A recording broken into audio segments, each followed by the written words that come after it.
Good afternoon, and thank you everyone for joining us today for the Resiliency and Mitigation Council. We have a pretty robust agenda today, so we're going to jump right in. I'm going to have Carrie take roll call. Randy Chevalier. Here. Laura Curtis.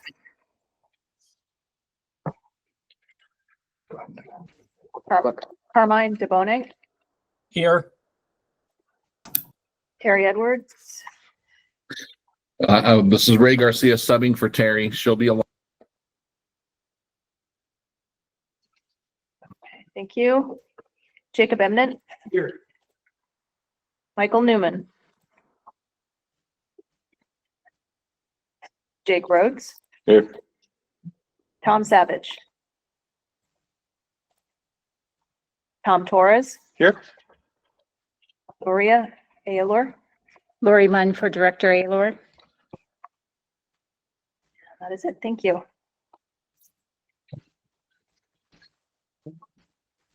Okay, as usual, before we get started, I'm going to just read a few of the meeting logistics. If for some reason online you cannot hear us, please raise your hand so we can acknowledge and do any corrections that might need to be done. Also, this meeting is being broadcast online and is being recorded. The recording and associated meeting materials will be posted on the council's webpage. Comments in the chat will not be recorded. For council members online, please use your hand raise feature to speak. Except for public comment period, only council members online will be able to unmute themselves and turn on their camera. If public comments are taken, each speaker's time will be limited to provide everyone who wishes to comment the opportunity to do so. To comment, please fill out a speaking slip or a Google form if you are online. The speaking slips, it looks like, are on the table over here in the room. If anyone in the room needs to fill out a public speaking, and online, you should be able to find them in the chat. With that, like I said, we have a pretty full agenda. I'm going to ask James Hardy, if you want to come on up. Yeah, thank you. If you want to introduce yourself and tell us a little bit about your company, and then you can go ahead and get started. Great. Well, thank you so much to this group and those joining us online for the opportunity to speak in front of the council today. My name is Jake Agron. I'm the Government Relations Manager for James Hardy Building Products. I'm joined online as well by Alex Haldeman, Research and Development Manager for Codes and Compliance. So for any technical questions, I will be quick to turn to our codes expert. Alex is based at our R&D facility in Fontana, California. Thank you again for inviting us to speak. I'm an Arizona native. I'm lucky enough to do work and talk about James Hardy fiber cement across the country, but it's personal for me when we're talking about this issue here in Arizona. So just really appreciate the opportunity. At James Hardy, we can uniquely speak to how we see the insurance market interact with home hardening as a manufacturer of non-combustible fiber cement for many buildings across the country, over 10 million homes. Go to the next slide.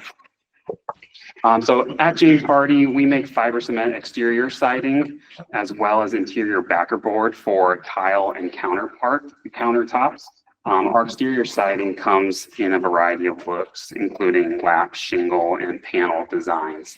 On the left side, you see kind of a variety of designs that fiber cement comes in.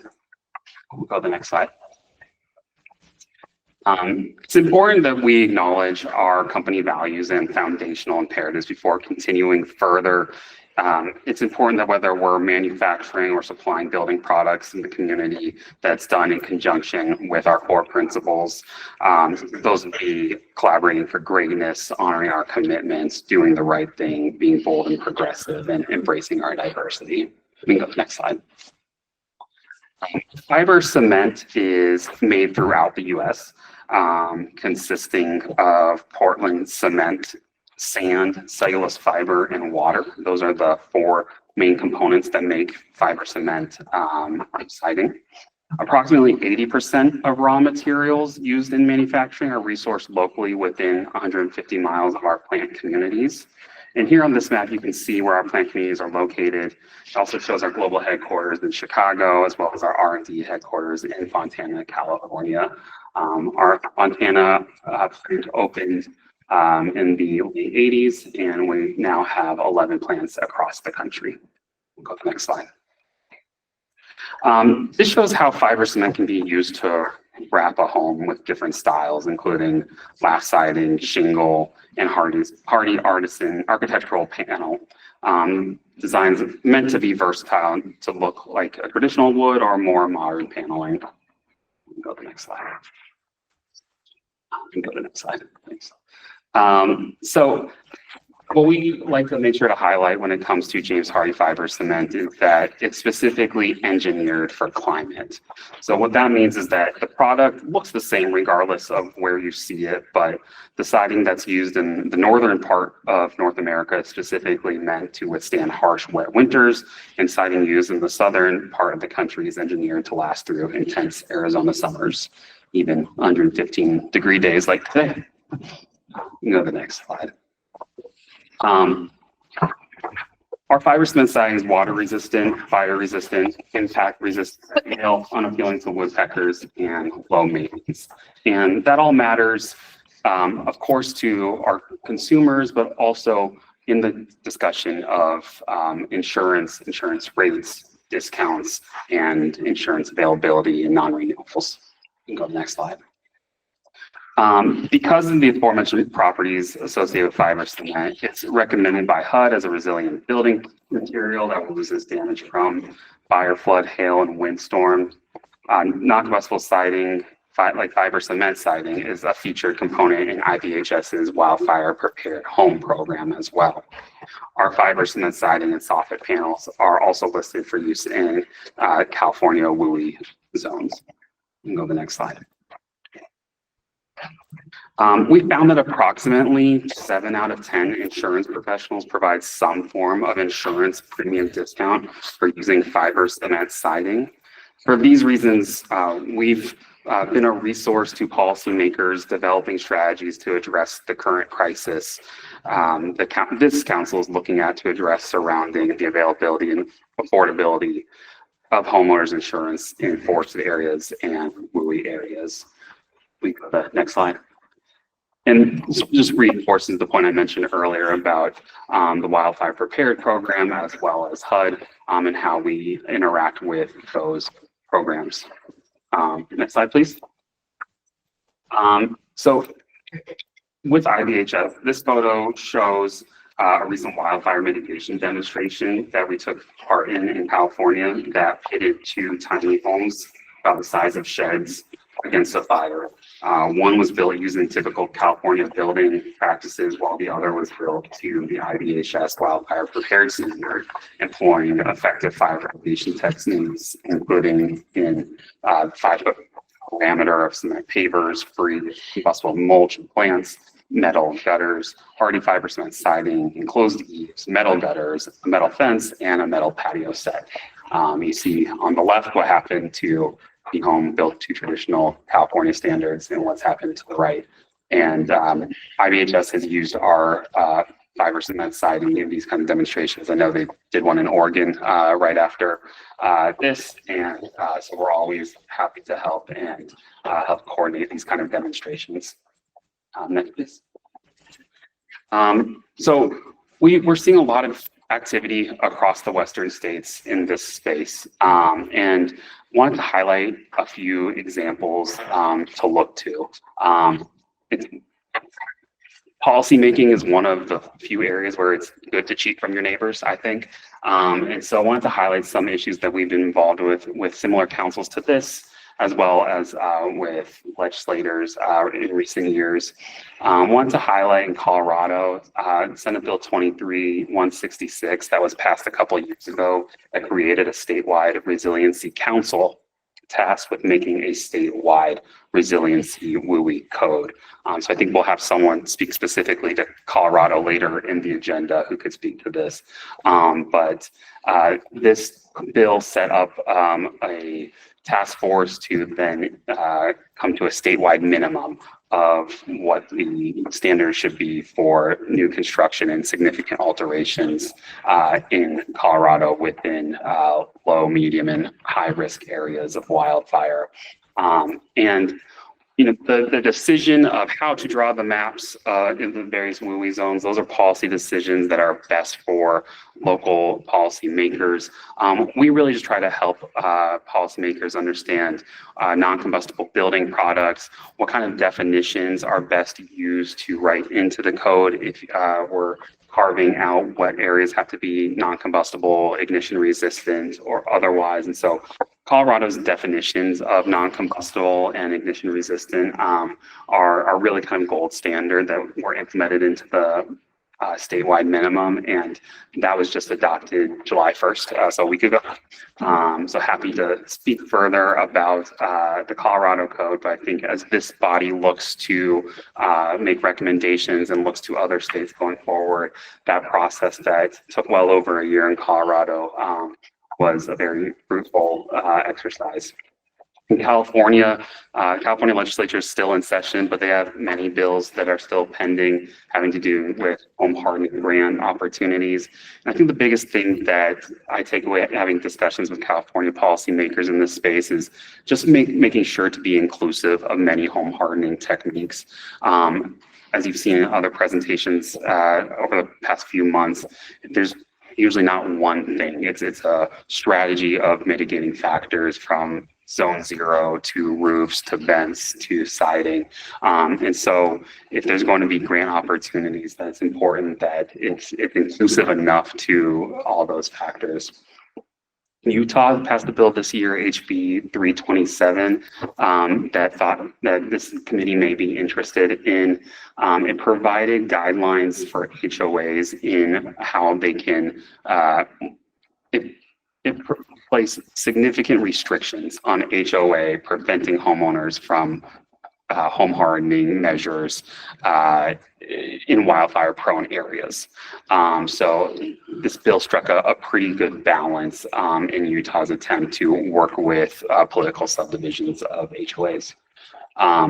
Oregon and New Mexico, similar issues with wildfire prepare home, integrating those standards into statutes. Senate Bill 33 was signed by the governor a few months ago in New Mexico, for example, that established the wildfire prepared program and fund that will support entities in the state that offer technical assistance, training, and grant funding to property owners to help them increase their resilience to wildfires. Go to the next slide. And there's many examples throughout the country to look to. Those are just a few recent ones that come to mind here in the West. I wanted to show just the type of similarities and differences between exterior cladding choices when it comes to single family, multifamily, light commercial buildings. When it comes to fiber cement siding and stucco and brick masonry, many similarities in these categories, such as non-combustibility, pest resistant, easily painted.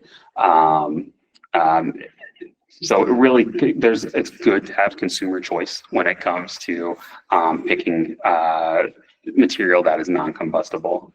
We can go to the next slide. This slide brings in other alternatives as well, in addition to stucco, wood-based siding and vinyl siding. And we don't have to walk through every category on here. It's in your materials, but there's positives to each choice. And so making sure that consumers are aware of those choices and can take advantage of what works best for them and what works best for the environment that their home is in. Go to the next slide. Included, didn't want to take time today to show our YouTube videos, but on our YouTube page, we do have many testimonials from homeowners about how switching to fiber cement impacted either their insurance rates or woodpecker resistance. We kind of run the gambit of real testimonials, and those are all available on our YouTube page. So that concludes things. I want to leave some time for questions, and make sure that we have things on time today. My contact information is there, and we're happy and look forward to being a resource to state and local government on what building using non-combustible building materials can look like. As you saw from the pictures, fiber cement can look a lot of different ways. So happy to be part of that education. Building sustainably starts with building durably, and homeowners and builders have options when it comes to non-combustible building materials, and we're happy to be a resource to this council and other policymakers in Arizona. So I'm happy for any questions. Alex is available with me as well for any technical questions, but I really thank this panel for the opportunity. Thank you so much. Are there any questions from the panel in the room? I have one quick question. To the extent that you can speak to it, I'd be really interested in your perspective on how, the recently adopted Colorado statewide resiliency code achieved what it was trying to get to, while also kind of preserving choice and, cost effectiveness. Yes, I mean, those are all things that the council looked at, right? And I think they had a difficult job of trying to balance affordability as well as making sure that meaningful steps were taken. I think to the extent it covers new construction only, and 25, I think the definition that they use of the statewide minimum code is anything beyond 25% increase in square footage would trigger the new code applying to that. I think that's the balance that worked for Colorado. I think you still have a very large housing supply stock that will not be subject to the new building codes, but that's also takes into consideration that the burden that could have on homeowners and policy holders today. So I think they established, I could speak to sections on exterior cladding, and I think they struck that section very well. I think as a whole, there's going to be some push and pull over the next couple of years as local jurisdictions adopt their own standards that have to be at least as strict as the statewide in Colorado. So I think time remains, and the nice thing is the way they wrote their process, they have the ability to make changes. It's not set in stone. And in fact, they're required, I believe, to take a look at the code every 3 years at a minimum. So I think putting in those mechanisms to make changes is important for both market feedback as well as citizen feedback as well. Any other questions in the room? Yeah. I got a question. So I think I heard you mention that Colorado code applies to new construction. Yes, of course. Yeah. So obviously there's a lot of homes out there that are at risk right now because of their siding choices, wood, whatever. Can you talk to your product specifically and how that retrofit process might get to a wildfire prepared home? Yeah, a lot of it is education and educating communities that they have this ability of what it's going to. Sometimes homeowners need to see what it's going to look like, and so in Colorado, hardy fiber cement siding is very common. So people are pretty well aware of it. In the Marshall Fire a few years ago, over half the rebuilds have used hardy fiber cement. So I think that's really triggered awareness, especially in the Boulder County area, of using fiber cement as an option. So I think it shouldn't take an event like the Marshall Fire and all the rebuilds to bring it to public awareness what non-combustible siding can look like. But I think that certainly did in that community. But we're often working with retailers as well to make sure that when a consumer walks into Home Depot or Lowe's, they know that this is an option when it comes to home hardening as well. So it can be used on an older home, which can be retrofitted. How and do you work with grant programs? So Yes, I mean, if a community has a grant program in which exterior wall coverings are an eligible home hardening expense, then it can go towards residing expenses for fiber cement. And yes, your first question, it can be hung against traditional framing. Alex, anything to add on and the versatility of what siding can be hung to? Sure. So hardy fiber cement not only comes in wood looks, but also some other types of looks, including a stucco texture panel. And you were mentioning about the retrofit grant programs. And in California, there's a wildfire mitigation program. It's a trial grant program that's targeting, I think, 5 different at-risk communities. And they're funding to upgrade their homes and retrofit those homes to be hardened against wildfire. And fiber cement and hardy fiber cement specifically is one of the measures that's outlined in their home hardening program for retrofit. So that's another program that, while not fully adopted statewide, may provide some insights into the retrofit aspect of home hardening. Happy to provide the California citations and information to the committee afterwards. Are there any questions online from any of the council members? Anybody else in the room? I did have one additional question regarding the insurance credits. Have you worked with specific insurers, or where did you get those statistics? So that was in working with different insurance professionals from across different companies. We're still working to get more information in the space. It's hard information to kind of glean from various companies. So that study was done a few years ago, and we're hoping to re-up it. And a lot of what we do is anecdotal, as well as after someone replaces their siding, they'll sometimes be credit right on the bill for home hardening. And I've seen that in California. So I think that is something that in the private industry, as well as policymakers, we could do a better job to try and get more information on that, of not just how many people are receiving rebates or premium reductions, but how much too.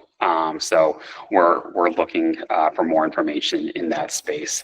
But certainly our fiber cement siding has a 30-year warranty, is meant to last for 30 years. Even small premium reductions add up over time. Thank you. Anybody else? All right. Thank you so much. We really appreciate it. Thank you.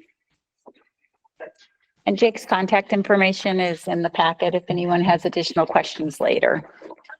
So next we're going to move on, and it kind of is timely, into a presentation from DFFM and DEMA. They're going to talk a little bit about grants and some mitigation efforts that grants can provide. If y'all want to, how many other? So from DFM, it's myself, and Carl Gerke is on the call with us. Okay, I just didn't know if you wanted to move to the table, because you have a couple, it's just the two of you from DFFM, and then we have DEMA. If you guys want to sit there, and I guess There you go. you guys can stay where you're at. And then if you'll just, we'll start with you, if you'll introduce yourself, and then we'll move around to hear the introductions. Sure. So I'm Tom Torres. I'm the director of the Department of Forestry and Fire Management. I'm also known as the State Forester. And I'm going to be honest with you. I'm sitting in for my forestry grants manager. He's up fishing in northern Arizona. So I told him, keep your vacation, and I'll provide the overview of our grant programs along with Carl Gerke. Carl, you want to introduce yourself? Yeah, Carl Gerke, DFFM Fire Grants Manager. So I handle the grants that specifically relate to fire mitigation. Thank you. And if you all want to start and introduce yourself. Absolutely. So I'm Destiny Colorado. I'm your state hazard mitigation officer. So I primarily work on hopefully where we like to work is before a disaster occurs, building resilience within our local communities, at the state and the local level. And then John. Yeah, I'm John Muir. I'm currently the Public Assistance Officer for the state of Arizona over at DEMA. I work mostly with cities, counties, towns, taxing authorities, and we work more on the recovery side of that grant work. Yeah. Thank you. And Tom, are you all starting? Yeah, we'll start and then you guys can go after that. We have a few slides. And what we're going to do is talk about our grants programs at DFFM. Remind the council that we were here presenting back on April 9th, and we shared sort of our mitigation program. We shared our wildfire suppression resources and how we fight wildfire. But in that presentation, we talked a little bit about our grants, and today we're going to dig down deeper into that. So next slide, please. And so what we're going to talk about is I'm going to give a overview of the totality of our grants program, and then I'll talk about those grants that we consider forestry, and then Carl is going to talk about our grants in our fire shop, and then we'll wrap up and maybe turn it over to you all, and then we can entertain some questions. Yes. Okay. So next slide, please. Oh, I also have. Well, I'll hand this out. So this slide is sort of busy, but I wanted to have the information on here for the record for the council. This is sort of a summary of some of our grants. There are 6 grants that are identified over on the left, and I want to make a couple of notes before I get into some of the details. Primarily, our grants at DFFM are largely directed to mitigating wildfire risk on the natural landscape, primarily vegetation modification. There's a couple of grants there that talk to how we support municipalities, cities, et cetera, with shade to help offset heat and things like that. But for the most part, we do not have a grant program that provides resources to the built environment, homes, HOAs, et cetera. We are sort of strictly in the vegetation management part of the world. And so another key thing to share here with you all before I jump into some more detail is largely our funding is through 2 sources: state appropriations and federal funding. And I have a handout here I'll share with you all, and there's plenty for everybody in the room. I'll take you down to the other side. The paper I'm handing out is just a snapshot of our grant program accomplishments in 2024. Obviously, 2025 just ended for the state, and we're wrapping up and pulling together our numbers for this past fiscal year. But this talks about what we accomplished in 2024, and it speaks to some of these grant programs that I have up on the slide. So I'm just going to name those. Our first grant program is our Healthy Forest Initiative grant.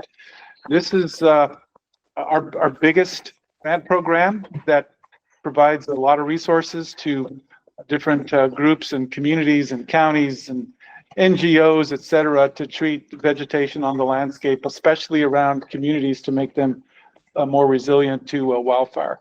The second one on the, just sort of running down the list on the left, is the Rural Fire Capacity Grant. That is known as a fire grant. And I'm not going to dive into that too much because Carl's going to dive into that, but that's federal funding. The Community Challenge grants are the third one down the list. Those are also federal funds. The next one is the Tree Resource Enhancement and Engagement Grant. That's one in which we're in the forestry business. It's in our title, and so we help to support and expand urban forestry in our especially in our big cities down in southern Arizona. Those are federal dollars. And then the next one is our invasive plants grants. That's the fifth one down the list.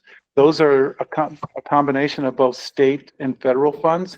That is the grant that we use. We get about $1 million a year from our state legislators to put towards treating invasive plants. Think bufflegrass down near Tucson, think red brome and other grasses that are sort of encroaching on the Sonoran Desert. That is a large part of the funding that we use to help address that in coordination with our partners in the state of Arizona. And then finally, on the bottom is the Community Wildfire Defense Grants. This is a federal program that's specifically related to reducing wildfire risk around communities. And Carl's going to talk about that when his turn is up, but that's a big one. And it also funds what are known as community wildfire protection plans. I think I mentioned CWPPs, that's what we call them, CWPPs, in my presentation that we gave back in April. Those are very important because those help us as the state identify where that risk exists around communities and the built environment. So just want to reference the handout I gave you all. This again summarizes what we've accomplished in 2024, and you'll see it's a combination of both state and federal funding. In 24, if you add up all those numbers that were awarded, that's about $13 million that were provided to a variety of different partners, whether it be fire districts, fire departments, communities, HOAs, NGOs, etc. And if you add up all the number of awards, I think that's like over close to 100. And so we have a pretty busy and growing grants program. And this is relatively new, to be honest with you. And this amount of money being available and these amount of awards being made, especially over the past, say, 5 years. Next. So the Healthy Forest Initiative grants, just in terms of funding, I mentioned this is largely funded from both state appropriations and the feds. Most of it is state appropriations. And we've gotten about $27 million to spread around the state to address wildfire risk. And as I mentioned the last time I was with you all, this year we accomplished over about 30,000 acres. Our goal is 40,000 acres in 26. We've really made great strides to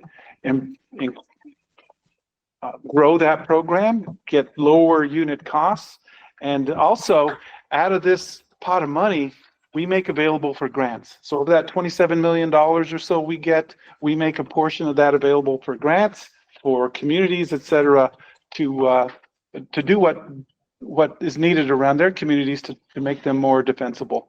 So it's intended to provide defensible space around homes and structures right next to communities, and also build fuel breaks and fuel reduction beyond the defensible space within communities themselves.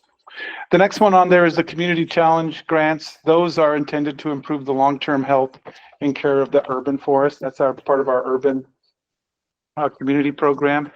It's not really applicable to, maybe the insurance topic that we're talking about here, but I just wanted to share that this is a grant that we have and provide sort of that holistic look at what we provide.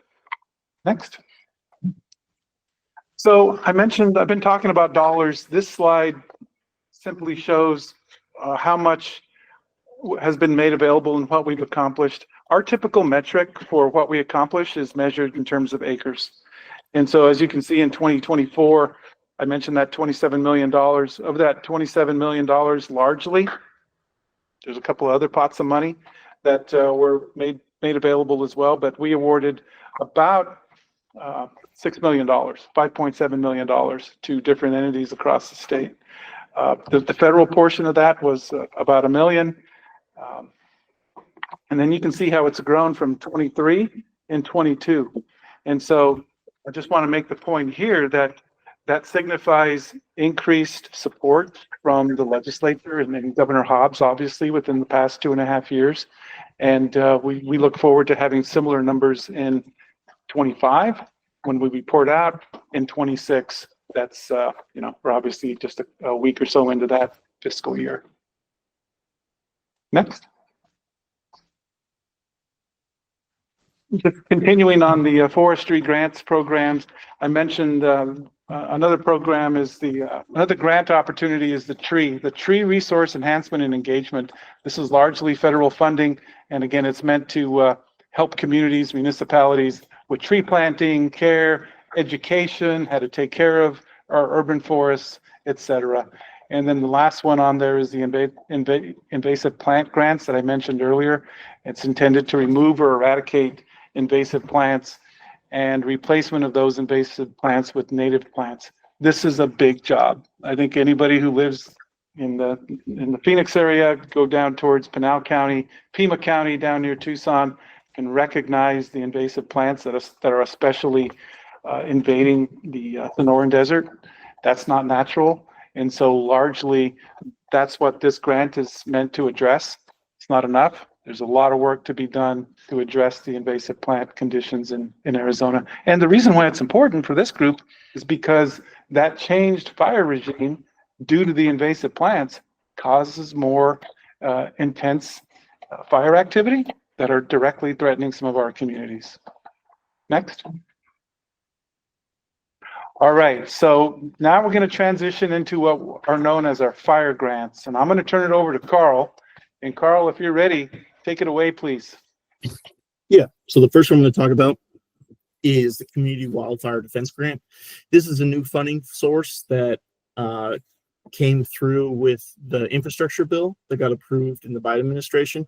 It approved $2.5 billion to be used for wildfire prevention type activities. So every year, or for 5 years, we have this grant opportunity. So you can see from the text there that it's for at-risk communities and Indian tribes planning for mitigation and wildfire risk. There are two types of projects that can be that this money can be used for. One is the CWPP or the Community Wildfire Planning projects.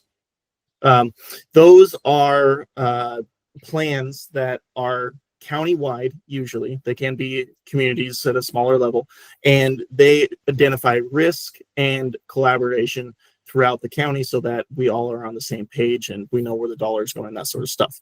The cap on that is $250,000, and then they have a project section. Now, you can't have a project without having CWPP, which is why they kind of allocate the money for CWPPs. But these projects can be up to $10 million and just have to target wildfire risk or mitigation activities. These projects can be between 1 and 5 years, and there are 5 rounds of this money. Each round has about $500 million in it, and we are currently we've gone through 3 rounds, and the 4th round is being graded right now. We're expecting that 5th round will come out this fall, probably closing in February or something like that. So if you're in a county that has a CWPP, which by the end of this year should be about 90% of the counties, we've been working on it for a few years now, you can apply for these this money if you have a specific project. It is a very competitive fund to go after, so if you have any questions about that, you can reach out to me afterwards. My contact info will be at the end, because I'll obviously coach you through it, help you write it, and then technically I have to submit it for you guys. Next slide. And so CWPPs are what we have within the state to really get individual on the grounds decisions and choices on how they want to mitigate fire risk. So the way we've approached it since about 2004 is we're going on a county-wide plan. So right now we have 7 new CWPPs that are currently being worked on. That's federal, state, and private dollars are all going towards these. And then we have another one out for bid right now. So by the end of the year, we'll have 7 CWPPs being actively created. There used to be no timeline for these. They lasted forever. So you had one. With this new funding, the Forest Service came out and said if your CWPP was over 10 years old, it was considered inactive. So currently we have 7 active CWPPs with these new 7 or 8 that'll be in there. We'll have 19, and I believe there's another community doing one on their own, so it'll be an even 20. we're hoping to get some state funding for these CWPPs to try to help these communities update them on their 5-year timeline. Right now, there's nothing really in the works for that. So we use some federal dollars to help update these things and some state dollars when we have, projects here and there or extra money. Next slide. So I'm going to get into some of the federal money we do get. These are state fire assistant grants. So there's 2 funds for this, the SFA.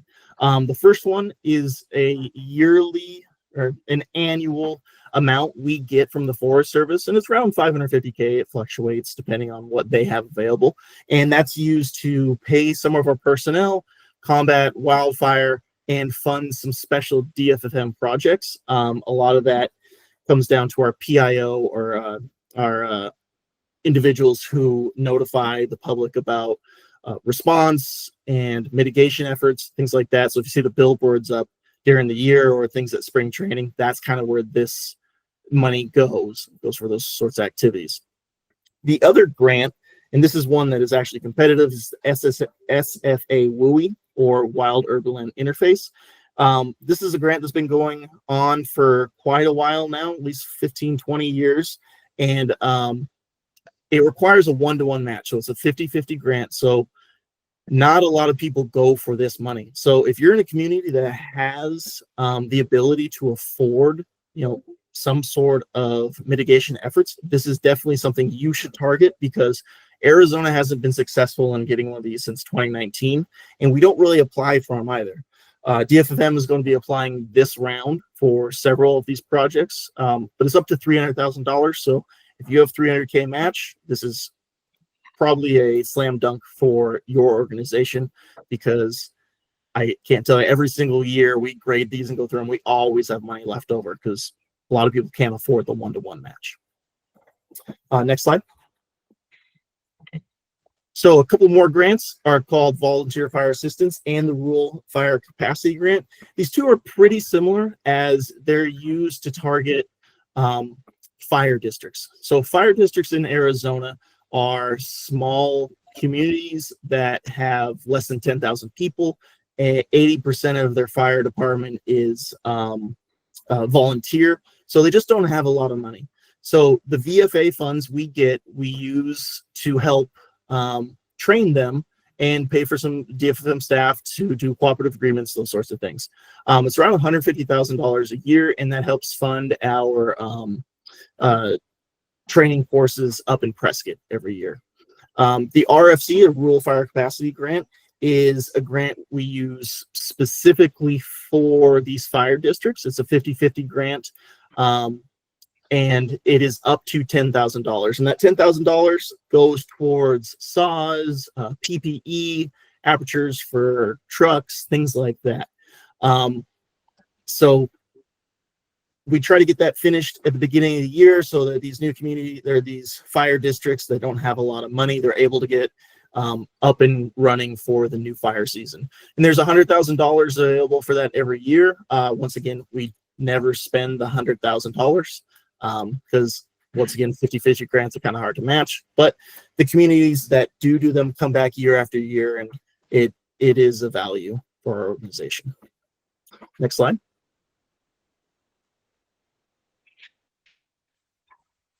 All right, thank you, Carl. I'll take it from here. So this slide just has a sort of a summary of our recent funding history. I just want to make a couple of points. I'm not going to read all the numbers to you, but it shows some consistent funding in certain areas, like the invasive plant grants down near the bottom. That's about $1 million a year. The Healthy Forest Initiative grants up on top, you can see those have grown from 21 into 23. And we're still sort of adding up everything that was done in 2025. We'll have those numbers soon, but just a couple of notes here. In 2025, you'll see in some of those federal appropriations, we still have not received some of our federal appropriations because of the work that Congress is still doing. It's tied up in all that budget negotiation. And looking forward into 26 and beyond, some of these federal funds are at risk. We're trying to understand exactly how, but one of the things I think we might need to prepare for is reduced federal investments in local communities and in our state. And so that's one of the things we're trying to adjust to and understand. Well, you'll see in 2025, we're already in June, there are July, and they're already almost through the federal fiscal year. We still have not received our 25 federal allocations. I'm hopeful that we will still receive those, but as of right now, we've not received them. The good news is when we receive them, we have, I think, 3 to 5 years to plan and expend them. So it's not sort of a crisis at this point. And we hold out hope that monies will be made available in 26 and beyond. Next. So eligibility, we've talked, we've thrown a lot of information at you. Don't expect you to remember it all, but just in terms of eligibility, our typical customers are our fire districts, our fire departments, our government organizations, whether at the other state agencies or counties or even local governments, Indian tribes, obviously, our nonprofits and public education institutions as well, especially the big three, NAU, ASU, and U of A. They're pretty good customers of ours. And the detailed eligibility requirements are obviously detailed in each notice of funding opportunity. Next slide. And then, of course, here are the contacts. First, more information can be gleaned from our website. We have a grants page on our website. Carl mentioned his name. He's our lead for our fire grants, and then for all the other grants, those are some email points of contact. But a lot of details, obviously, that goes into considering applying and implementing a grant, and we're here to help. I think I'm pretty proud of the work we've done to accelerate and expand our grant program, especially over the past 3 or 4 years, and I hope it continues. Next. All right, that's it. Thank you, Lori, Tom. do we want to turn it over? I think we'll Dina? turn it over Okay. and have you all go ahead, and then we'll open it up for questions to the whole panel. Here are a couple, and it's very similar to what we've given you before, so I apologize.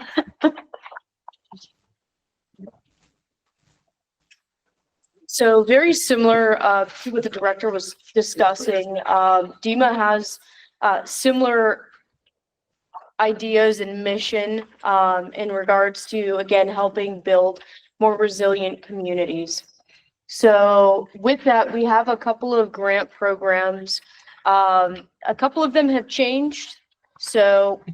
Or we are expecting a few changes on the federal front. So the Building Resilient Infrastructure and Communities Grant. So that program is no longer available, and we're anticipating changes up and coming to that program. As was being discussed, as those changes come out, we plan to share those on our Department of Emergency and Military Affairs website.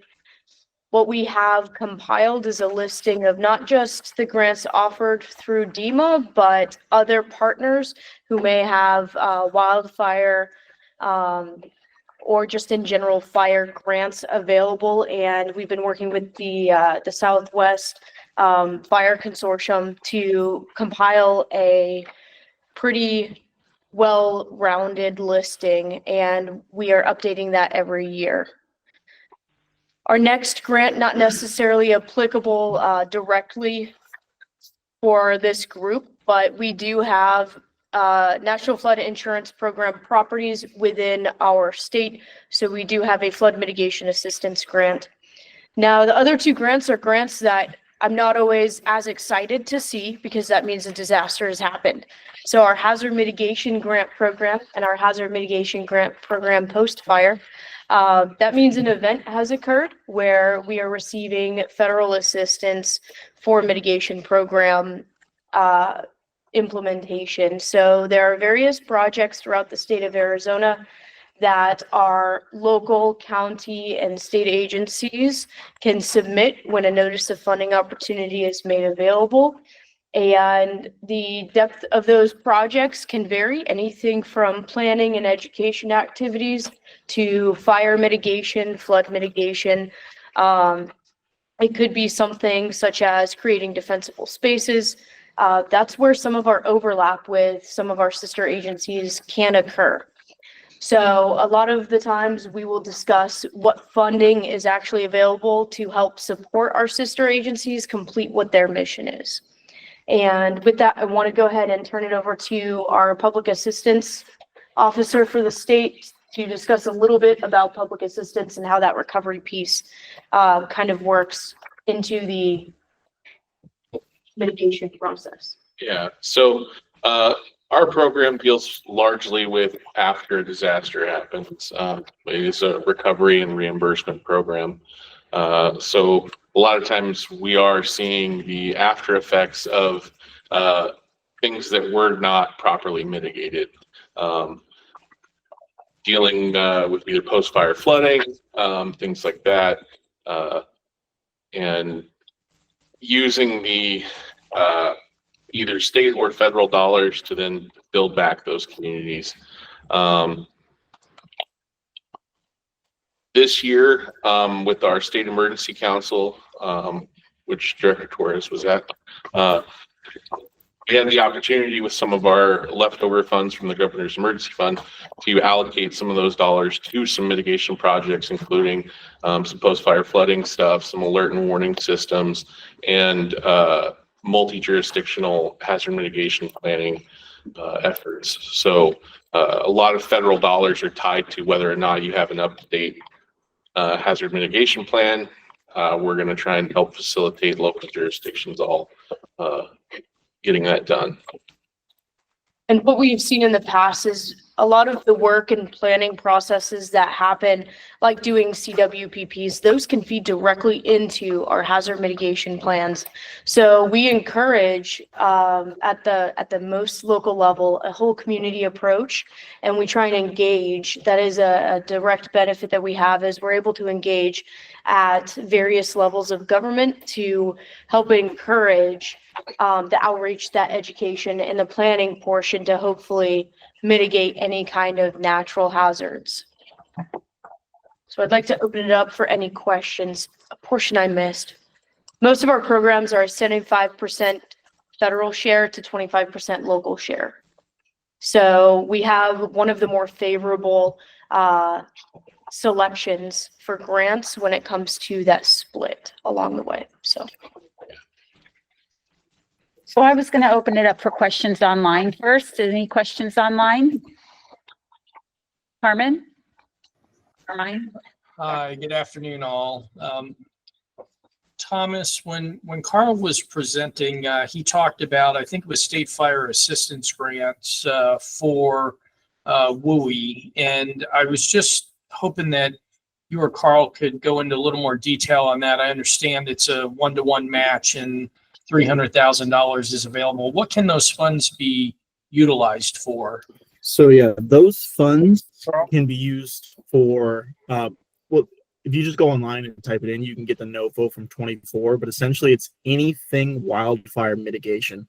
So that can be NCWP, so it can be planning projects, it can be chippers, it can be crews doing work, it can be a dozer, all these sort of things. It can be work around houses, right of ways, anything you kind of think if you can tie it to wildfire mitigation. Okay, I appreciate that. And, you know, the county just put together a wildfire mitigation plan as requested by our Board of Supervisors here in Pima. We are also working, thanks to DFFM, to update our community wildfire protection plan. Some of the ideas that have been captured as ways to help mitigate wildfire risk in those communities that are at higher risk include things like assisting property owners with maintaining defensible space, and that's, you know, offering assistance for them doing vegetation clearing. We've talked about pop-up locations where property owners could bring vegetated material that then can be chipped and hauled away. And so would that be a project that might fit within the parameters of that particular grant opportunity? Yeah, chipper days especially have been approved in the past. So that obviously is very easy. Once again, the number is 300,000 is the cap, right? So when you're talking about doing private residences, you're probably talking about $3,000 an acre, just with the climate that we're in. So you got to keep it to around 50 homes. But yeah, everything you just said is achievable with this money and allowable. Excellent. Thank you. We may be reaching out subsequent. I appreciate it. Sounds good. Any other questions online? Any in the room? I just had one quick question for the DFFM team. And I guess this is speaking specifically to the state-funded grant programs. I wonder if you could kind of speak to, do you see more requests for funding than funding is available? I'm sure you guys do a great job of kind of communicating the capacity you have, but I'd be interested to know, each year you have more people requesting stuff than you have resources to give out. I think the simple answer is yes. Yeah. Every time we put an OFO out, we get more requests than we have money to give out.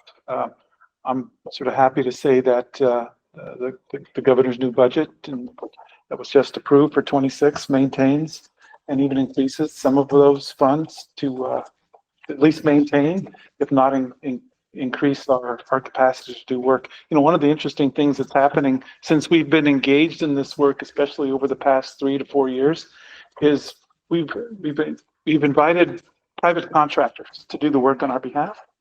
And so as a result, the unit costs are coming down. Carl mentioned $3,000 an acre for that type of work in those communities. That's really labor intensive, but out in the general forest or the chaparral or the pinyon juniper, those unit prices are coming down as a result of our investment. Private industry needs consistent work in order to make investments, and then we're seeing it now in lower unit costs. So even though we're seeing, I'm hopeful. Even though we're seeing consistent funding, maybe a little bit more, we're getting more work done because those unit costs are coming down. That's positive. Awesome. Any other questions? I don't have a question, just a comment and a comment and appreciation and advocating for. There's a lot of conversations about the fire districts, especially the smaller fire districts that are impacted by a lot of these dollars.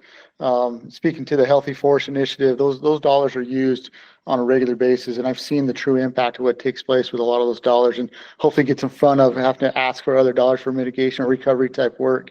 So thank you for the availability of those. Certainly like to see more dollars available for the home hardening aspect as well, so we can kind of have that well-rounded aspect.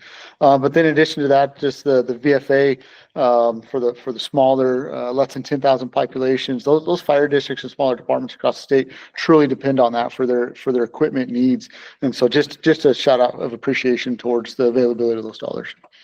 I have a couple questions. I was curious about the hardening for after the flooding areas. What does that entail? So like a lot of our projects are post-fire flooding stuff. So either doing the debris cleanup and clear out of the waterway there so that it can run through, or some of the alert and warning systems like up in Flagstaff's a great example of that, where you look at some of the burn scar areas that they've implemented warning systems into, that they can kind of track how much water's coming down the mountain.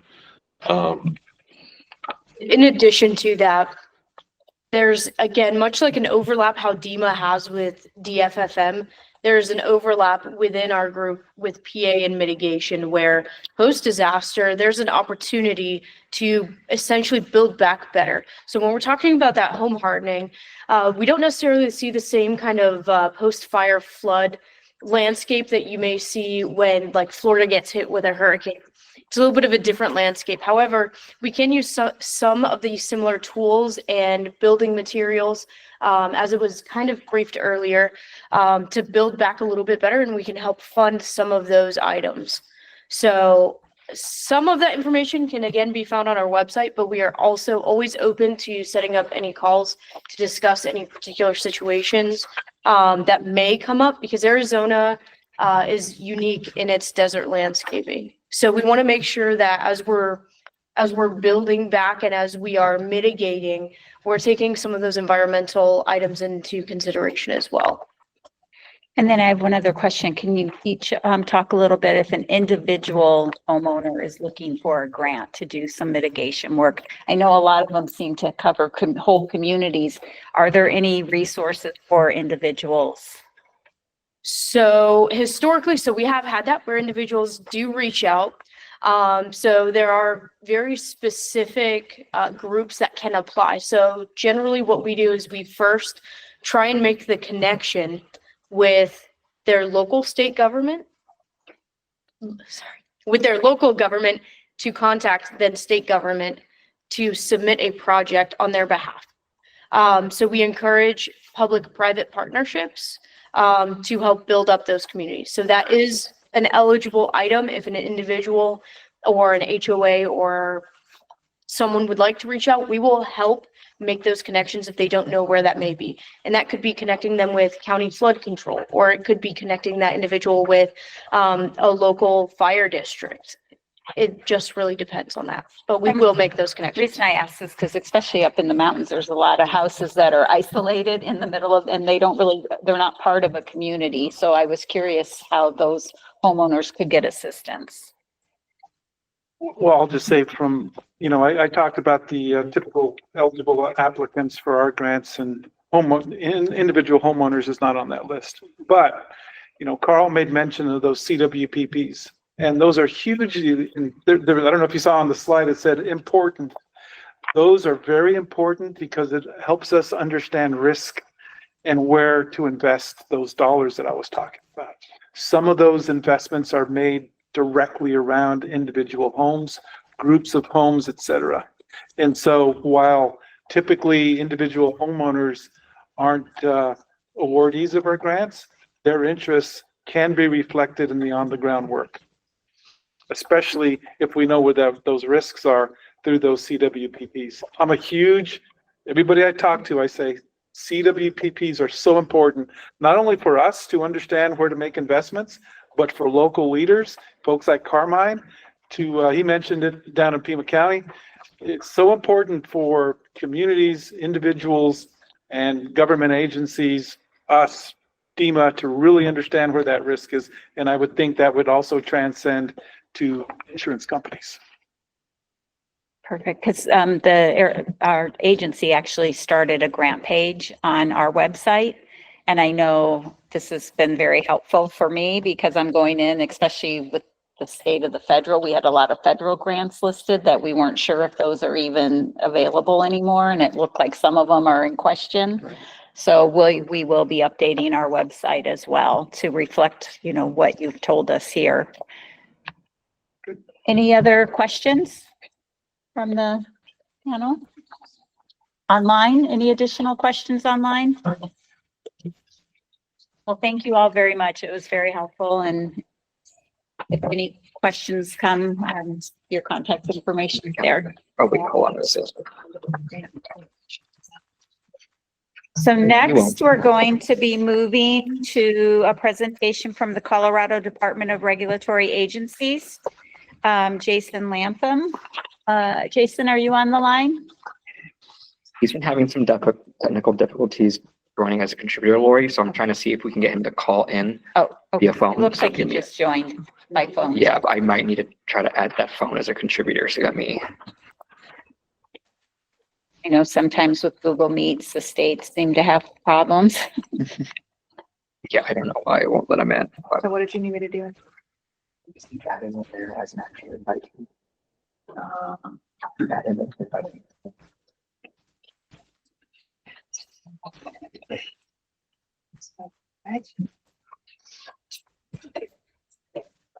And, yeah, see.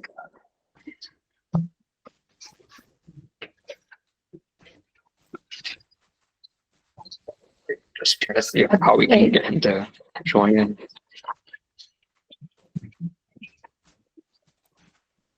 Oh, the phone not. It looks like he got off.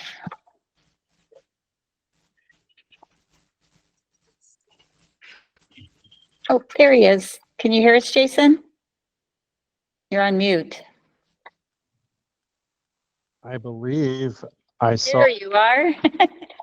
it only took about 45 minutes. Well, it Boy, was perfect timing because it was right on cue. So it looked like you just planned it that way. I could hear you all, and I was able to able to hear the Q&A and the presentations and so forth. So I'm so sorry for the difficulties there.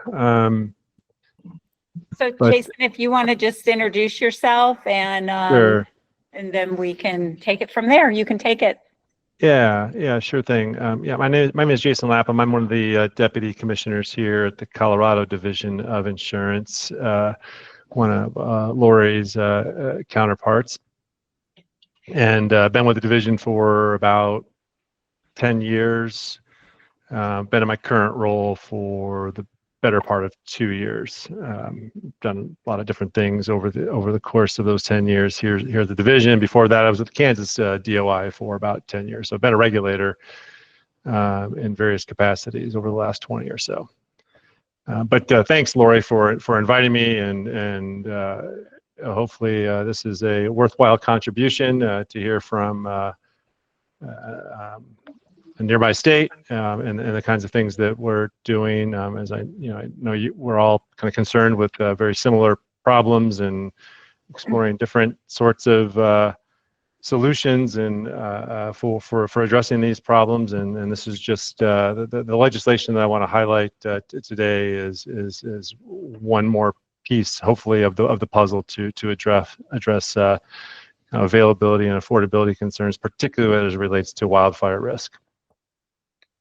Thank you, Jason. We're looking forward to it. And yeah, we share a lot of the same concerns. So I know the council's been anxious to hear from some of our neighboring states. So I'll let you go ahead.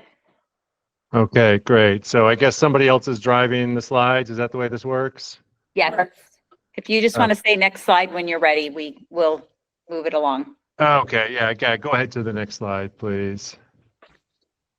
And well, this speaks for itself, but this legislation is meant to provide really transparency around the use of models that insurance companies use to assess risk, to underwrite, to price.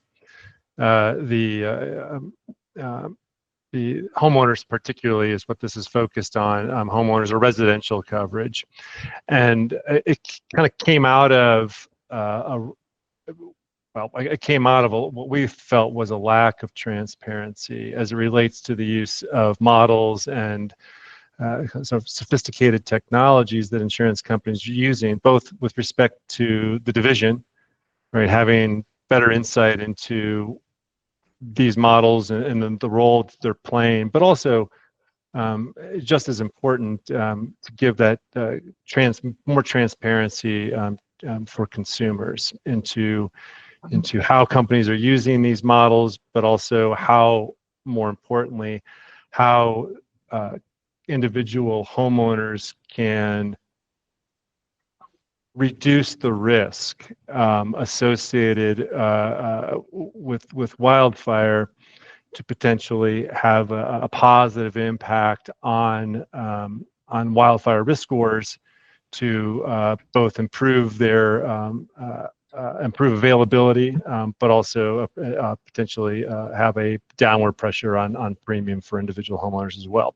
So it does a couple of different things, but it really at its heart is really meant to address the opacity that is that surrounds the use of wildfire risk models. I guess I'll just say one more thing, and I'm sure that Arizona is similar in this regard as well, or I guess I would assume it is. Maybe it's not. For literally decades, right? Communities have been mitigating, particularly in the mountains here, have been mitigating their properties and their communities, and the insurance industry has been emphasizing the need to do that. Other state agencies have been emphasizing a need to do that, and we here at the DOI have also been a voice on that front. Yet, getting carriers to actually recognize those mitigation efforts in a way that provides the necessary feedback for communities and homeowners to know how they should better or how they should deploy those resources, because they are scarce, to have the most impact on their insurability, or have the most impact on the premium that they're paying for their homeowners coverage. So that's really kind of the context in which this legislation came about. So next slide, please.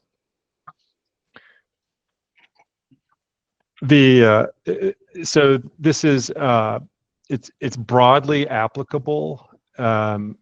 It covers both in terms of the kinds of models that it addresses. It addresses both the catastrophe models that insurance companies or reinsurers use, as well as the risk models that insurance kind of frontline insurers use that produce those scores that homeowners oftentimes are aware of, but don't really have any context as to what those scores actually mean or what they actually reflect. The legislation is addresses multiple property types, but it is residential in nature. So it's homeowners insurance, multifamily, residential housing, as well as condos. One important piece of the legislation that it requires consideration of mitigation actions with respect to the consumers and within the rate filings themselves. So again, that transparency piece is felt, I think, in a lot of ways. Well, it will be felt in the rate filings that we receive and review, as well as reflected in the mitigation actions that consumers either undertake or could undertake to have a positive impact on the risk scoring. And I should be clear that this was just passed in the past couple of months, so we are now just gearing up for implementation of the legislation. So that's going to be a process that's going to take place over the next few months in terms of rulemaking and so forth around implementation of the legislation. Another thing that the legislation does is that it doesn't require, but it does ask that carriers provide certain information in their filings in the event that they do consider state level mitigation actions. So the resources that the state deploys to address fires, the public utilities and their mitigation plans could potentially be taken into account and so forth. There is, as it stands right now, based on our conversations with carriers, that is something that it doesn't appear to be as widespread as mitigation at the individual parcel level, as well as mitigation at the community level, in terms of how companies, how the modeling actually incorporates that or could incorporate those particular more localized mitigation actions. But it's still something that we think is important, which is why it's in this, why it's in the legislation. And then finally, there are required disclosures to consumers, again, to that transparency piece. And I'll get to a little more detail on what those disclosures actually do in a bit here. So next slide, please. So again, more just contextual, and I'm sure that many of you already know this, that the data inputs that the models use vary widely. There is not real standardization, although there's going to be a lot of overlap as well. But they can incorporate things like vegetation, fuel type, the slope of a particular property, how much access there is to a property or community, aerial imagery, and other things like public information, census data, historic fire information, and so forth. Again, to just drive that this point home, there's limited transparency. These are extremely complicated tools that insurance companies use, so we don't expect everyone to become a data scientist as a result of this legislation. But what we are striving for is some easily understood information that is ultimately actionable by individual homeowners and communities. And to address what oftentimes are barriers for the division as well, to have insight into these models, with particular third parties being involved as well, and the third party modelers and so forth, kind of claiming trade secrets in a way that prevents the division from having insight into those. And we certainly recognize, and I'm not suggesting that we want to breach any appropriate confidentiality around these tools, but there has to be some middle ground from our point of view in terms of giving the division the ability to appreciate how the models operate and their impact on consumers. The models currently are typically narrowly focused on the parcel level and the community level, but less so at the state level. But this still accounts for that possibility. And of course, there's the role that they play a key role in underwriting, and so something that is so crucial to an insurance company's decision as to whether or not to issue coverage or to offer coverage to an individual applicant is really. There's a disconnect if folks don't have great insight into what is actually driving the decision that are made by insurance carriers. Next slide, please. So what are the filing requirements that are considered in this piece of legislation?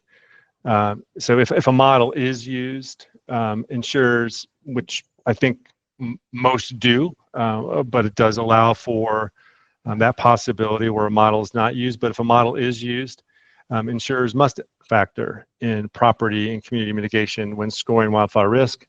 And insurers who do not use a model must provide discounts for demonstrated mitigation. So it addresses the possibility of a model not being in place. In that case, discounts must be offered for mitigation. Model transparency. So again, model information must be submitted to the DOI in the rate filings that carriers submit to us, so we can appreciate the impact that it has both on underwriting as well as the pricing of insurance products.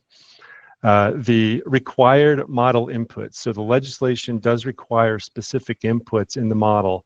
Again, it's going to sound like I'm repeating myself, but just to make the point clear, models are expected or required to include property-specific mitigation. So defensible space, home hardening, the kinds of things that we just heard about with the prior presentations, and then the certifications that come with those efforts as well. Another required input is community level, is at the community level, and those are designations like FireWise designations, community wildfire protection plans, and local wildfire mitigation projects. Again, it's to recognize these things that have been happening for a long time, and where the legislation is expecting carriers to now explicitly include, both at the property level as at the community level, these really important efforts to reduce risk. And then finally, when possible, at the state level, forest treatments, public utility mitigation plans, and investments in firefighting, like I mentioned earlier. Next slide, please.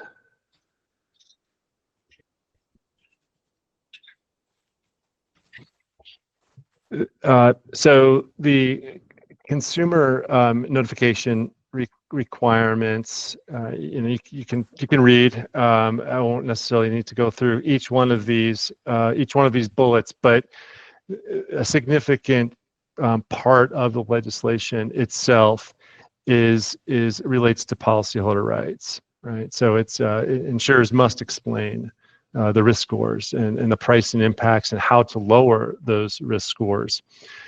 So that's upon application as well as upon each renewal of a policy, as well as in the event that a person is non-renewed. So the non-renewal notice that folks receive also must contain information that provides folks with an opportunity to address those things that may be leading to that non-renewal. Obviously, there are non-renewals that don't relate to wildfire risk, but this is an opportunity to provide information to consumers in a way that can help them better appreciate what goes into insurance companies making the decisions that they do.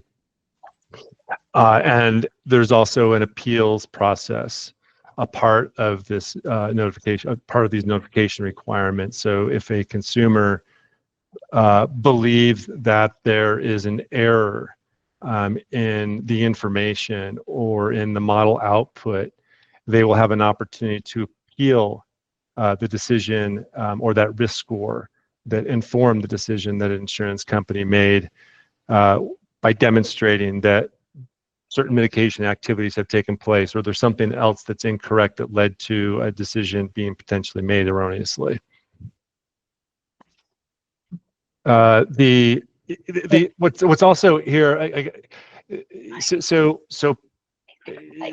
just to maybe explain a little bit, if it's not clear, in terms of transparency, the legislation. Oh, go back, please. Oh, Lori. sorry. I No, thought you were no. talking about appeals. No, it's okay. If I did, in terms of speaking to the transparency, the legislation also requires not only for an individual score to be provided that insurance companies using for a particular parcel, for instance. It is also carriers are also required to provide the full range of scores that would be possible for a given area, and then also to indicate where an individual score falls within that range. Again, to provide a better view from a consumer standpoint into this number, right? That can seem really arbitrary. To give a better context for consumers to not only to understand the score itself, but again to give them the necessary feedback to potentially deploy resources that can have a positive impact on that score to improve their insurability, or to correct, like I said before, to correct any information that the consumer believes is incorrect, that's leading to the score that leads to a non-renewal, for instance. And I also should just pause here for a second. I'm just looking at this last bullet, the impact that each mitigation action may have on the score or classification. This is a question that oftentimes comes up when talking about this legislation, is whether or not specific discounts are required. The legislation does not do that. It does not have a schedule of discounts that must be offered for particular mitigation actions or for a suite of mitigation actions. It merely requires that insurance companies consider or include in their risk models these mitigation actions, and also to, in this particular instance, the notification requirements to indicate to consumers what sort of impact those specific mitigation actions would have on that risk score. So giving consumers something to really kind of hang their hat on. Now we can go to the next slide, please. So this gets to the appeals process. I don't know that it requires a lot of explanation. We are still like in the very early days in implementing this legislation, so there will be more flesh on the bones, so to speak, as we go through rulemaking to implement the legislation. But there are specific timeframes, for instance, that insurers have to respond, both to provide information to consumers and to respond to ensure their policyholder appeals. And you can see there that there is also, we have a role to play in this particular process as well, in the event that need arises. Next slide, please. So let's, so I'm going to, again, repeat myself, but if a model is used, insurers must factor in the property mitigation when scoring for wildfire risk. Let's see here. The model information must be submitted again to the DOI with rate filings, and the insurers must publicly list the available discounts for those mitigation efforts. So they must make it on their website, for instance. They must make whatever discounts they do offer for mitigation to be easily accessible for consumers. Again, just to really kind of pound away at this transparency piece. Next slide, please.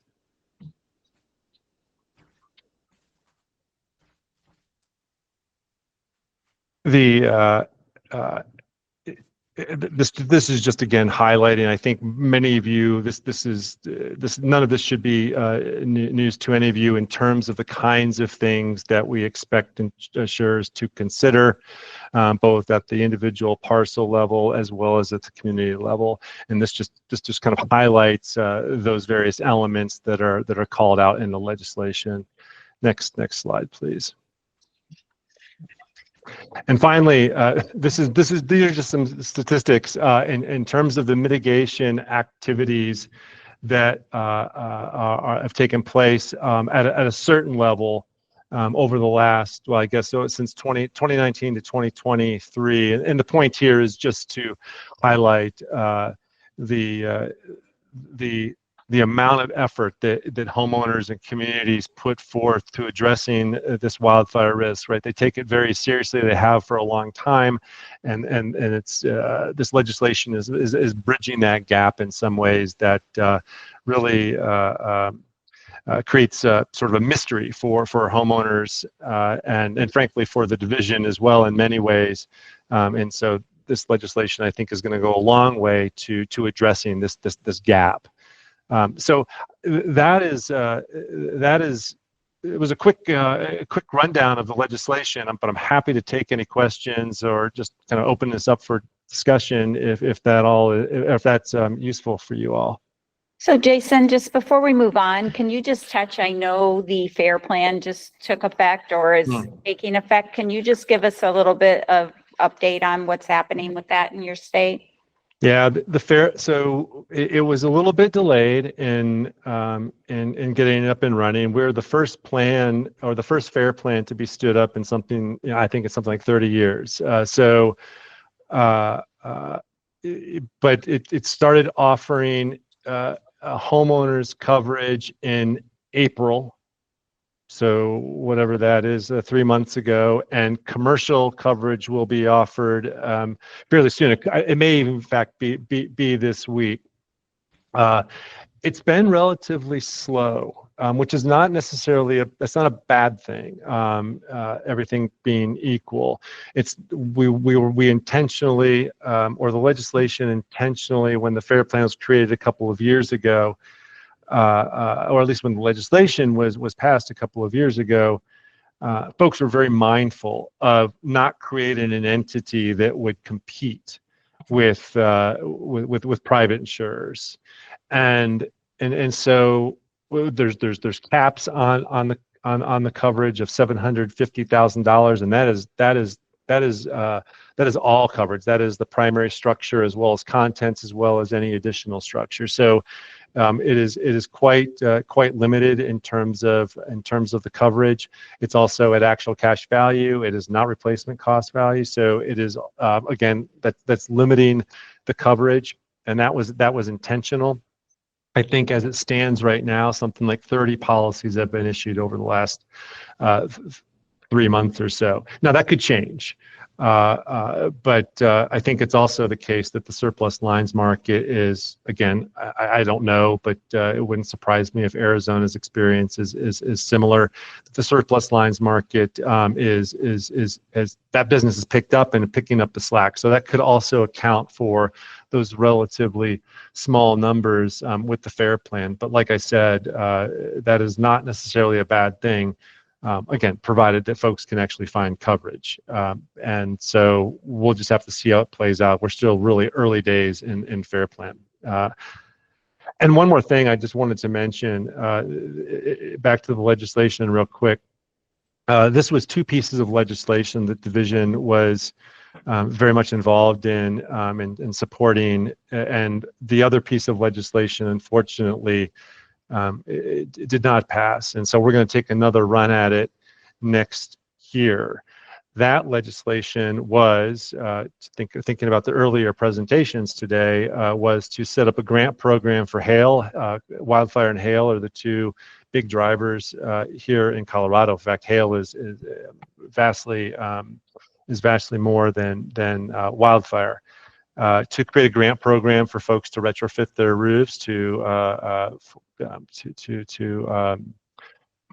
hail hardened or hail resistant roofing, and the other was to create a state-sponsored reinsurance fund for wildfire risk. So the bill was addressing both of those risks. They did very different kinds of things, but there were some that legislation was a bit more difficult, and so like I said, we're going to take another run at it next year. And the legislation that I talked about today was really the second piece of our efforts, and unfortunately it did pass. And so we'll just but don't have anything to report in terms of our experience yet, because like I said, we're early stages of implementation.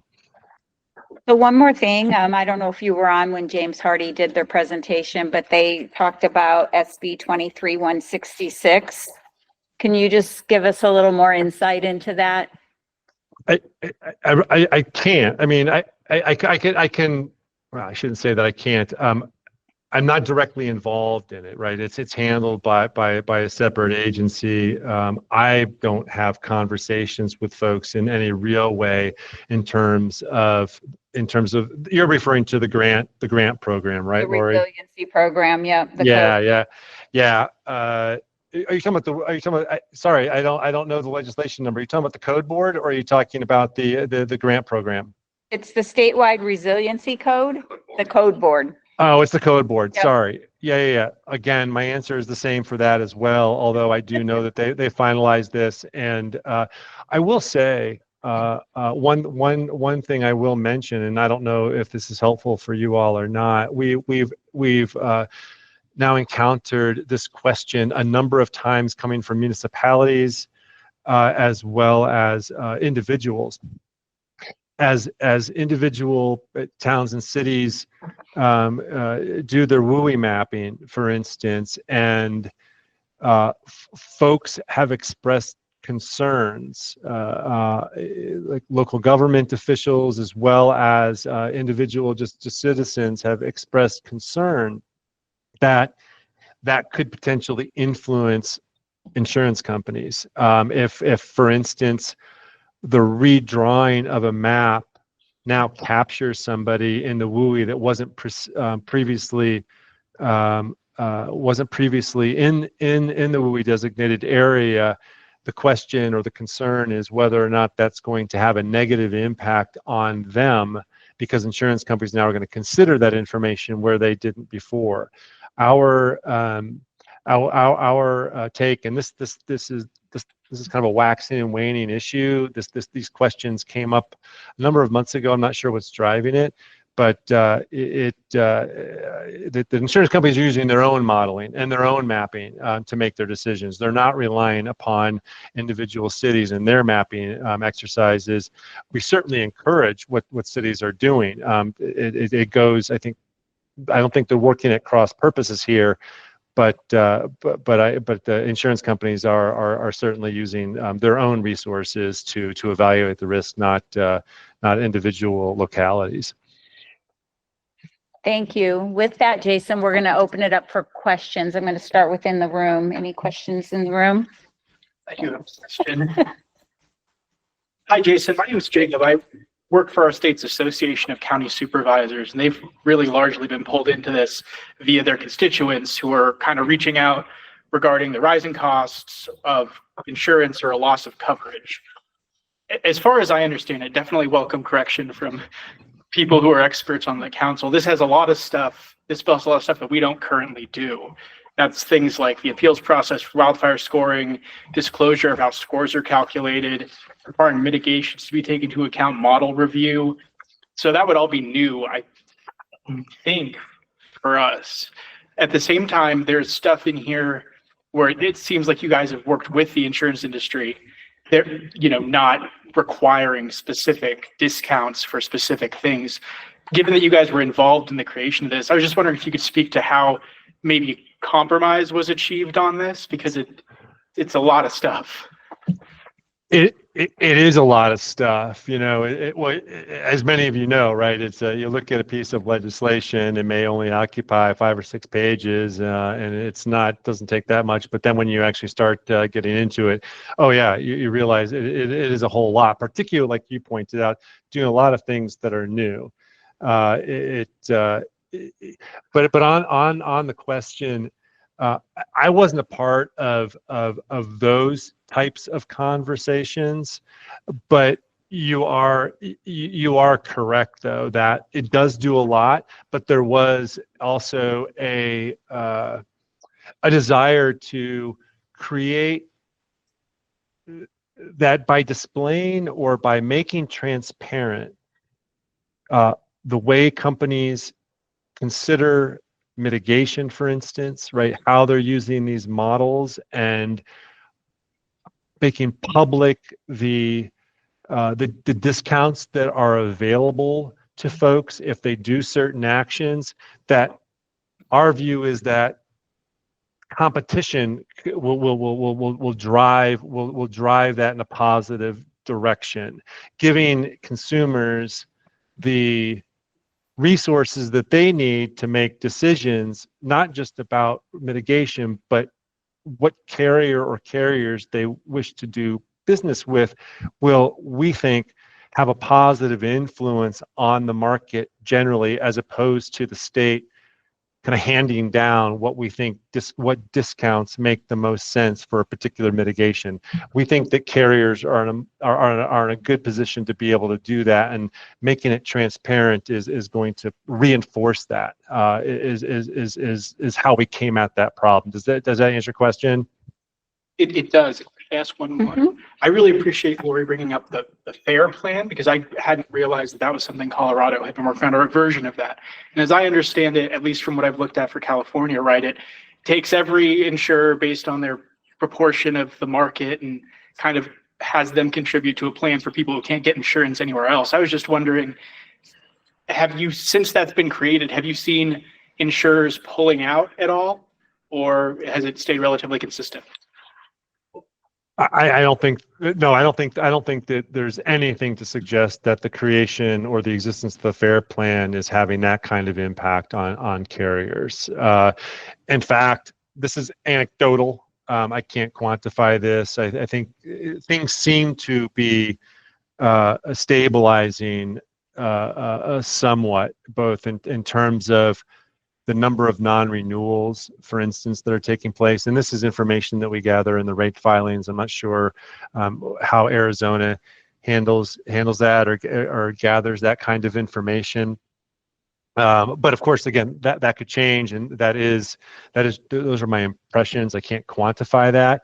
but I do not think that there is anything to suggest that the existence of the FAIR plan is leading carriers to leave the market. I do think, like I said, it's hard to ignore the uptake on the surplus lines market side, though, right? I do think that has increased.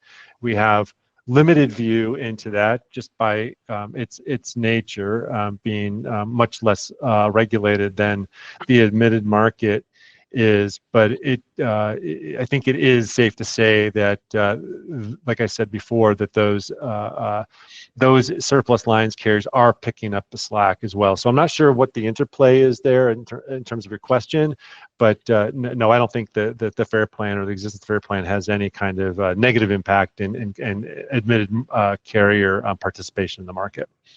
Jason, is your FAIR plan, do all the companies subsidize it? Are they paying into it just like in the other states? Yep. There was, initial assessment was done just to stand the program up. And then a follow-on assessment was to build up the reserves. And right now the FAIR plan is, there's still growing pains. This is, essentially setting up an insurance company, right? And, but they're operational now, at least on the residential side. And the assessments, we do have to address assessments potentially down the road in the event of losses that would justify an assessment. But as it stands right now, those assessments have already taken place. Any other questions? Good question. Jason, thank you so much for the presentation. It's always good to hear what other states have going on in this kind of space of the insurance industry with all the wildfire challenges that we have. I'm trying to wrap my mind around the scope of the scoring. It sounds like the insurance industry isn't having an impact with the FAIR plan side of it, but what is the impact with the kind of scoring process there? Are they truly going to kind of fall through? Are they recognizing the scores that are kind of related in this legislation that exists?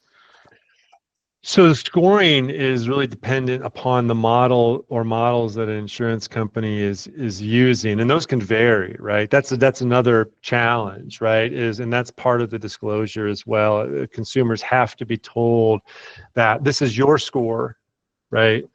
Based on the model that your particular insurance company is using, but that may not be the same as the next carrier, right? So there are still going to be some challenges in terms of comparing apples to apples. And that's one reason to provide that scale and to give folks some insight into where they are situated on that scale for that particular model.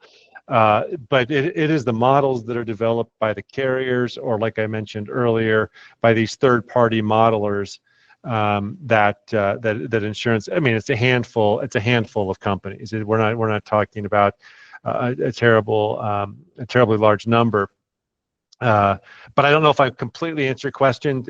Let me know if there's something more on your mind. No, that's helpful for sure. As it relates to that, what kind of guarantees does the consumer have in that? I understand the appeal type process might exist coming back to this legislation, but is there any guarantees out there that a consumer is going to fare well through this process? No, I don't think. I mean, right now I don't know if there's any guarantees. I mean, we're still early in this as well, right? We're gonna learn a lot just by implementing it, and I suspect things could, potentially would change. I don't mean statutorily, but we may have to make adjustments as we learn more through the implementation process, and also gathering information from the insurers and the filings and so forth. But I don't expect any. So in terms of guarantees of coverage or guarantees that folks will be able to maintain their insurability, no, there's not going to be guarantees on that front in the event that a property is simply too risky for a particular carrier's risk appetite, right? I mean, that's what this is going to. But giving that transparency is something that we heard time and again when we went. For instance, we did we traveled the state late last summer and through the fall, kind of leading up to the legislative session, knowing that this is, with this piece of legislation and the other that I'd mentioned, were were in the works, that this was a constant source of frustration, right? That folks don't appreciate how an insurance company can make a decision when my home looks exactly the same as my neighbor's, yet my neighbor has insurance and I've just been non-renewed. What gives, right? And it's really hard to. We didn't have the ability to really answer that question. We could make some educated guesses, but this is hopefully to address that problem, to give folks a better sense of actually where they stand and potentially what they could do about it. So that's really, I'm just repeating myself, but I think that we're gonna learn a lot through the implementation process. Thank you. Yeah. Did you have a question? I do. So Jason, Tom Torres here. I'm the Director of Fire and Forestry in the state. So I may have missed it, but where does the bill apply? Is it within identified WUI areas throughout the entirety of the state? Okay, here's the entirety of the state. Yep, it's statewide. Does not. Yep, it's across the entire state. But because we're talking about wildfire risk, it's going to matter more for folks that are in the WUI or in the mountains and so forth, as opposed to, I'm here in Denver. I don't imagine that this is going to be something that is going to impact me personally as much as it would if I lived, 20 miles to the west as I, getting into the WUI. Gotcha. Follow-up question, if you don't mind. Jason, so as a director of a state agency, I'm always sort of curious about the impacts to your program and your organization. Sounds like this is going to be a pretty big effort, pretty big lift for you all to implement. How are you all considering the staffing and budgetary needs to manage this program? Oh, that's a good question. You guys just gonna suck it up and take it on? That's a good question. I'm doing my best to staff up on the PNC side. Obviously the resources are not unlimited. I'm in the process of trying to hire a PNC actuary, for instance, to support this work, but also just to support the work of the division more generally. It's the PNC side of the house. I think it's safe to say here in Colorado has not received the same kind of attention as the life and health side, particularly with health insurance and so forth. That is going to change as we have really started to focus, triggered by the Marshall Fire in many ways, right? 4 years ago. So there are some, the resources are going to be, are still always going to be in short supply, but we're small and mighty. Just I'm sure the same as the Arizona DOI is, and we somehow seem to manage and get things done, and I'm sure that'll be the case here as well. Thank you, Jason. Sure. Looks like we have one question online from Ethan, APCIA.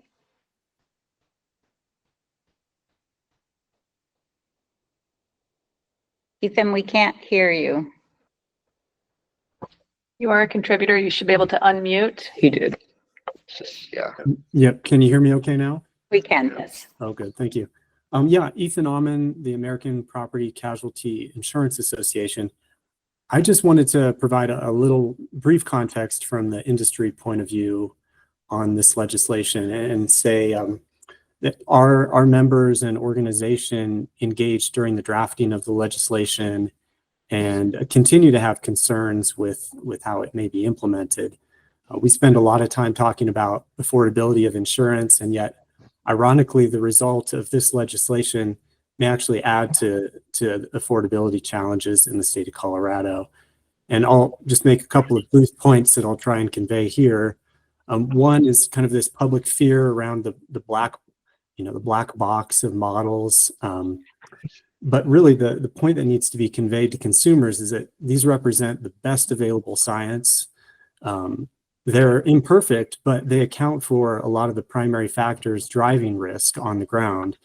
Wind, slope of properties, proximity to high-risk areas, And these are factors largely that a property owner cannot control. And so there's really a limited number of knobs you can try and turn to accurately assess risk in these models. And the more knobs you try and build in, the more uncertainty that you're introducing into those models. So accounting for every combination of changes at a property level is really quite difficult to operationalize in a model.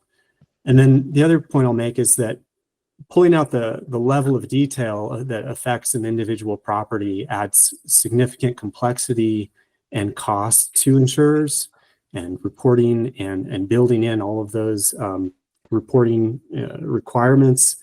It's going to be most challenging for small carriers and could possibly reduce consumer choice if some of them are unable to meet these requirements and just withdraw from the market entirely. So the final point I'll make here is just that, our industry supports really strong mitigation at the property and community levels, and believes that any discount resulting from mitigation, which is critically important, but it must be actuarially justified and really support a real reduction in risk on the ground. So moving forward, we're hopeful that we're able to, continue to strike a balance between necessary transparency for consumers and a process that doesn't require an entirely new work stream for insurers and potentially unintended consequences. The greater complexity, possibly confusion around what these new values and information means, and then the potential cost implications there. So just wanted to add that context. Thanks. Thank you. Any other comment? Yes, Jacob. I just did have a question, and I'm not sure if this is the time or if I can pose a question to Ethan, but I think his perspective is really valuable as a representative of the industry. I'd be interested to know, because a lot of, this is, as we've talked about, a lot of different items. And as far as I know, though I'm no expert, a lot of this would be new to Arizona. Is there any part of this legislation that the industry is supportive of? Kind of fully?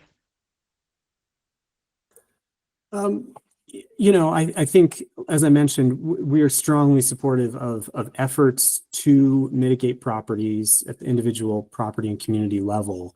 The way that those elements are factored into insurance pricing is complex, and there certainly is a need for greater understanding at the consumer level for how they can best impact the risk of their individual property. So the broad concept is I think an important one to consider, but there are really challenges with implementation and operationalizing it at the individual carrier level. So there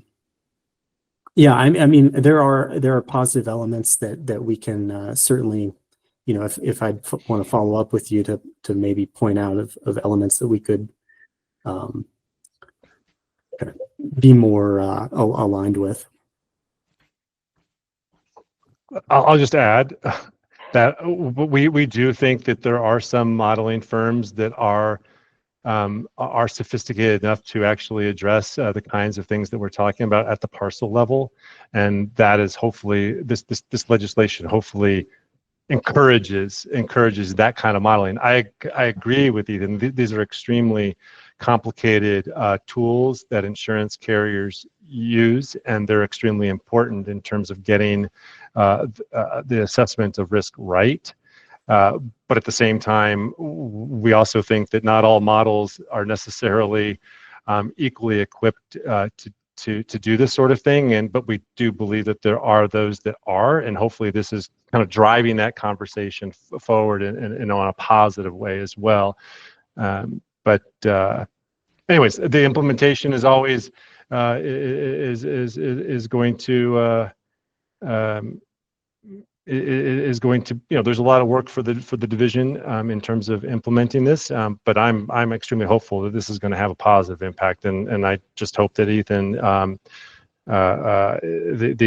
the dire predictions that the industry will tend to make when it comes to this sort of thing, I'm going to remain hopeful that this is going to have a positive impact, not just on homeowners, but also on the market. I'm just going to see, is there anyone else online that had any questions before we wrap this up? We have a public questions. Okay, well, when we haven't got to that. Anybody else in the room? Okay. Thank you so much, Jason. We really appreciate it. And like I said, we've been wanting to hear from our neighboring states. It looks like you guys are doing some great things, and we'll be curious to hear from you on how it's all going. Okay, yeah, thanks, Lori. Appreciate the invitation. Yeah, appreciate you all very much. I'm gonna drop now if you don't mind, Lori. Nope. Thank you again. All right, take care. Bye-bye. Any council remarks discussion before we move on? I just wanted to thank you guys for always bringing in such interesting speakers. I know staffing a committee like this is no joke. And it's a lot of work that we don't necessarily see all the time. So I just wanted to thank you for that. Oh, thank you so much. Thank you, We Fausto, appreciate and it. everyone else. We appreciate you all showing up and participating too. It's not, I know some of you come from quite far. Carmine?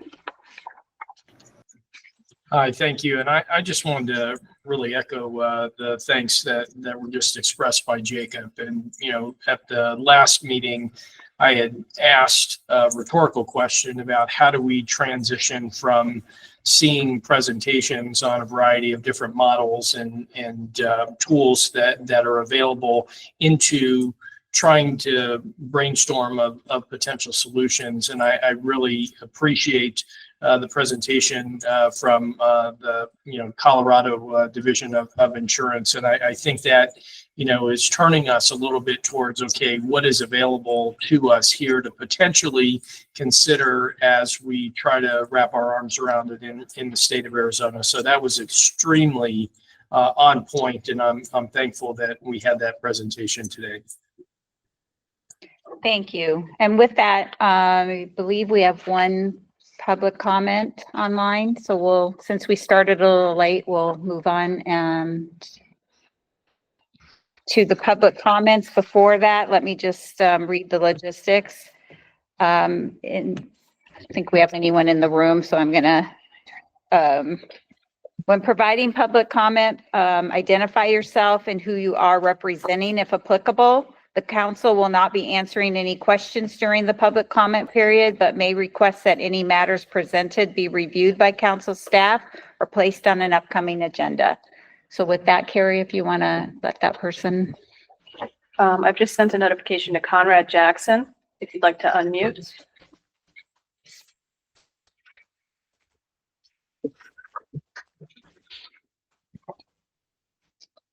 Conrad, we can see you, but you're not unmuted.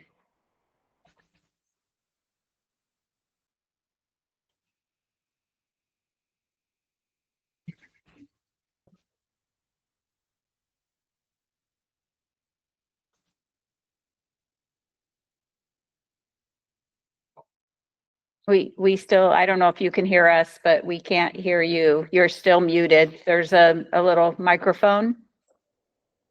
Tom already answered the question. Okay. All right. Then with that, I'm going to just give a little bit about the next meeting. The next meeting is on August 6th at 1 o'clock. It will be in room 300, not in 307. So it will be moving back to the larger room. I have asked a couple other states to come in next month. And we also are going to start hearing about some of the home builders and on some of the building codes.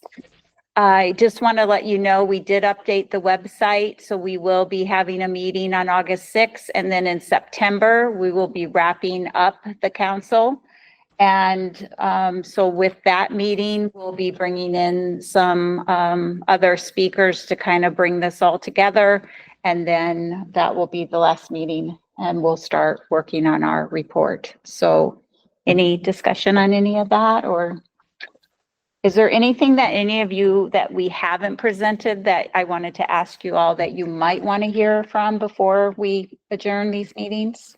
I had heard, I guess, at some point in the discussion, maybe it was from I apologize, I don't know her name, the group that partners with the insurance commissioners, that there was some group that represented policyholders. That could be an interesting part of the discussion. There is the consumer policy, Yeah. the Bernie Birnbaum group, yeah. So I can look into having someone possibly from that group come in. Yeah, just if it's no trouble. saw that come up and I was like, oh, I didn't know that there was someone who did that. So I was interested. United Policy Holders, I believe they're called.